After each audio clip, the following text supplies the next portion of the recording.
ছেলেরা শোনো বাপ, এটা তোমাকে কামে লাগবো বাপ, আমি বন্ধুর কথা ফেলে দিও না, অনুরোধ করছি বাপ।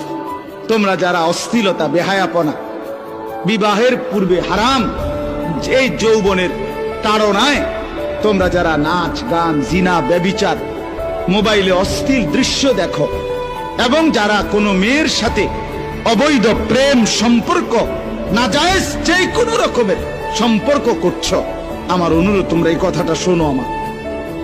দেখো আল্লাহ কি বলছে, আল্লাহ বলছেন আল খাবিসাতু লিল খাবিসিন। আল্লাহ বলে চরিত্রহীন খবিশ যেই পুরুষ, আল্লাহ বলেন আমি আল্লাহ বলছি, তুই মনে রাখিস বন্ধু, এ কথাটা মনে রাখো। এক ক্ষণিকের বন্ধু দুনিয়াতে সঙ্গী দুই রকমের, কিছু তো ক্ষণিকের সঙ্গী, স্কুলের ক্লাসমেট,